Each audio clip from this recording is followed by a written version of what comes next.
Hello दोस्तों, कैसे हैं आप सब? आप सबका बहुत बहुत स्वागत है हमारे इस यूट्यूब चैनल जिसका नाम है पावर ऑफ एक्सपीरियंस। ये जो स्टोरी है ये थोड़ी सी अलग टाइप की स्टोरी है। इस किस्से में मैं हूँ, मेरा दोस्त संजय है और पप्पू सर हैं हमारे साथ। अभी हाल फिलहाल में पप्पू सर की माताजी की तबीयत खराब हुई थी, जिसकी वजह से हमें जॉलीग्रांट में उन्हें एडमिट कराना पड़ा था।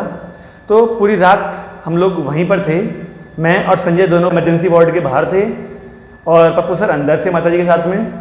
सुबह सुबह उनको मेट्रो हॉस्पिटल लेके जाना था। ये किस्सा वहीं का है, मतलब हरिद्वार से मेट्रो के बीच का। संजय ने कहा कि भाई मैं गाड़ी चलाता हूँ, तो क्योंकि दिन भर के थके हुए थे, वो शायद दिन में आराम कर लिया था उसने, उसकी छुट्टी चल रही थी उन दिनों। तो अब हम लोग निकल पड़े हैं मेट्रो हॉस्पिटल के लिए जॉलीग्रांट से। पप्पू सर का बीच में फ़ोन आता है कि भाई पहले मेरे घर जाओ और वहाँ से कुछ ज़रूरत की चीज़ें लेके आ जाओ माता जी की। क्योंकि मेरी हालत बहुत ज़्यादा ख़राब थी, तो मैं तो जैसे गाड़ी में बैठा सो गया। मुझे कुछ नहीं पता चला कि किस तरह से हम लोग जॉलीग्रांट से हरिद्वार तक पहुंचे। जैसे ही पप्पू सर की गली में हमारी गाड़ी मुड़ती है तो थोड़ी सी आँख खुलती है मेरी। दो डॉग्स उनकी गली में आपस में किसी चीज़ को लेकर खेल रहे हैं। नींद की गफलियत में था मैं पहले से ही, तो आंखें पूरी नहीं खुल पा रही थी मेरी, रोशनी थोड़ी सी कम थी बाहर, तो मैं ठीक से जज नहीं कर पा रहा था कि एक्चुअली में वो कर क्या रहे हैं। तो गाड़ी थोड़ा और पास गई, लेकिन उनको देख के आंखें बंद नहीं कर रहा था मैं देखना चाह रहा था कि एक्चुअली में ये कर क्या रहे हैं। लेकिन मेरा दिमाग ठीक से काम नहीं कर पा रहा था उस वक्त पे। मुश्किल से 15-20 फुट दूर रहे होंगे अब हम। तब मेरी आंखों को कुछ ठीक सा नज़र आना शुरू हुआ कि वो जो दो डॉग्स, वो दोनों जिस कपड़े से, पहले मुझे लगा था कि वो कपड़ा है उन दोनों के मुंह में और वो ऐसे करके खींच रहे हैं। जैसे ही मतलब 10-15 फीट के बीच में आए हम लोग उनके गैप में, तो ऐसा लगा मुझे, थोड़ा सा पहचान में आया कि नहीं, इनके पास कपड़ा तो नहीं है, कुछ और है वो इनके दोनों के पास जिसको वो खींच रहे हैं पकड़ के। जैसे जैसे पास जा रहे थे हम, तो मुझे वो जो व्यू था वो क्लियर हो रहा था, लेकिन मैं पूरे होश में नहीं था, इसलिए मुझे टाइम ज़्यादा लग गया पहचानने में कि एक्चुअली में वो क्या था। तो मुश्किल से 5-7-10 फुट पे होंगे हम, जब मुझे दिखा कि यार वो कोई चीज़ है, कोई लिविंग थिंग है जिसको वो दोनों खींच रहे हैं।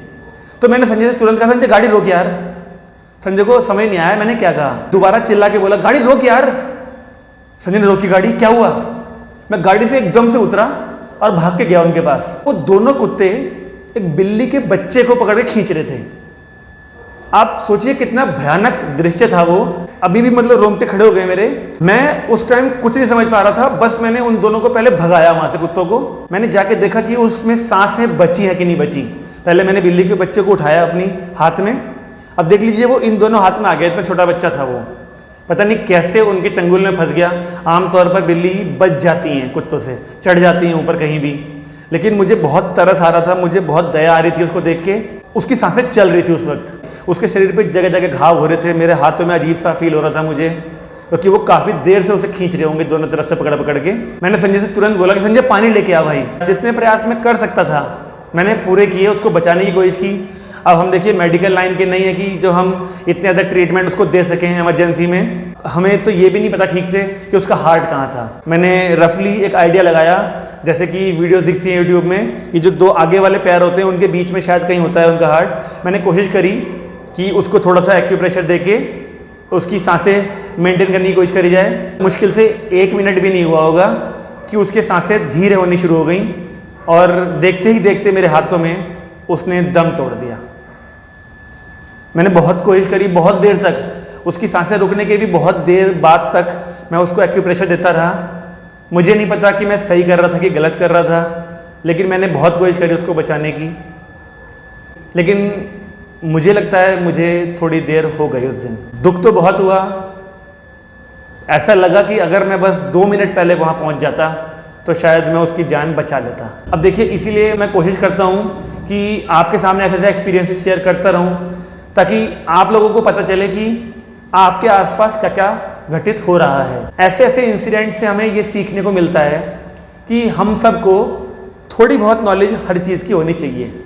आपने एक स्लोगन होता है वो सुना होगा, जैक ऑफ ऑल ट्रेड्स। हर ट्रेड में, हर फील्ड में थोड़ी नॉलेज हमें होनी चाहिए। उस पूरे दिन मैं यही सोचता रहा कि काश बस 2 मिनट पहले हम लोग वहाँ पे पहुँच गए होते तो शायद उसे हम बचा लेते। 2 मिनट की वैल्यू का एहसास हुआ उस दिन मुझे। ये तो इंसिडेंट मेरे साथ हुआ, ये हमारे घर में भी हो सकता है, हमारे पड़ोस में भी हो सकता है, हमारे मोहल्ले में कहीं भी हो सकता है। कोशिश करिए प्राइमरी ट्रीटमेंट जिसे कहते हैं फर्स्ट एड, वो हर किसी को थोड़ी बहुत नॉलेज अपनी होनी चाहिए आपके पास। आपके बैग में एक छोटा सा फर्स्ट एड बॉक्स होना चाहिए जिसमें छोटी मोटी चीज़ें मौजूद हों, जिसको आप इमरजेंसी में किसी को दो तो उसकी हालत में सुधार आ सकता है। मैं और ऐसे ऐसे किस्से लेके आपके हाथ में आऊँगा, आज के लिए काफ़ी है।